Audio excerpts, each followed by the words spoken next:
and about blacks and about gay people. In particular when it comes to Asians. They were so heinous that those words were used by many of the people who hurt Asians over the course of the last couple of years. The attacks on Asians were so bad that they actually passed a law to protect them.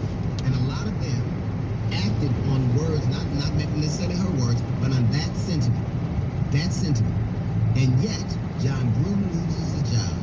That woman ascends to leadership position. She ascends to leadership. One loses his ability to be a leader. One, I guess that is their gravitas, their entry into becoming one. It is amazing. Can't tell me anywhere in our society where that would stand. And it is clear that either that community, it was one of two things. Either they knew about it and hoped we wouldn't find out about it, which makes me question their intent, or they didn't know about it, which makes me question their judgment. In what segment of our society could somebody say those kinds of things and keep their job, let alone ascend? Alexi McNorman, a kid, said some things on Twitter. She lost her job as the editor for Teen Vogue. Look at John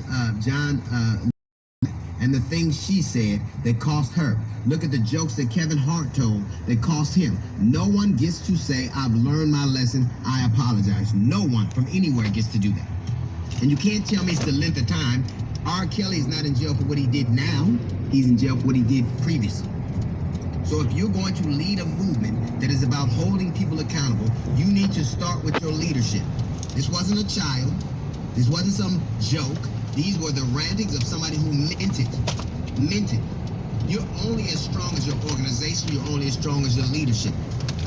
And the person who leads your organization now is now akin every bit as vitriolic, every bit as hateful, every bit as stunningly ignorant as John Gruden was, she was.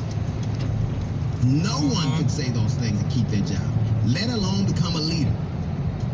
And if that is the case, if you were led by somebody who has felt that way or said those things out loud, the threats of violence, the vitriol, the hatred, the tropes that you use, and that is your leader, then your movement is invalid.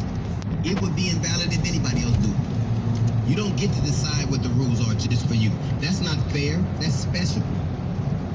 And since you have all of these letters associated with your movement, the one you need to put, if you don't do something about it, is an extra H for hip. That's a little no from a G.